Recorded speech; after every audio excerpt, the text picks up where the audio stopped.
scraps. So say you start a project and it's not going to do what you want it to do. It can't be used for something else.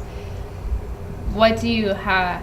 Can you reuse that glass? Can you throw it back in the furnace for another gather? What do you do with your scraps? There are two things we do with them. If they have color in them, since it's mainly clear, we can't throw it back into the furnace or use it for something else. The color would wash out. So I put that in domestic recycling. And what they do with it, they take all the bottles and everything that they can separate it, and all the glass like what I put in, or that they can't separate that was broken or whatever. They take all of that and put it in a furnace all together and make brown.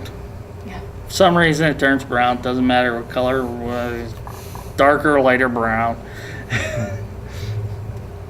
The clear I can recycle myself.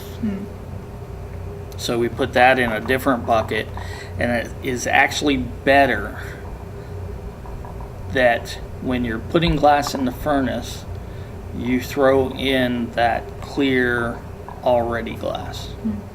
It melts faster and it makes it cleaner. Where do you get your glass from? I start out as batch, which is first run.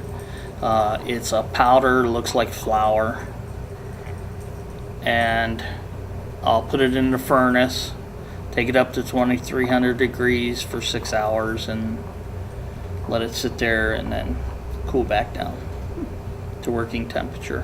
Where that comes from, there's two ancient seabeds that run along the US and Canada. One of them runs along the Rocky Mountain Strip, and the other one runs actually through here and down in through North Carolina. And they actually mine it. They have to do that. The eastern one is not as pure as the western one. But the reason they have to do that is because there are impurities and everything in the quartz sand that we get on the surface. There's iron minerals, and it'll change its color.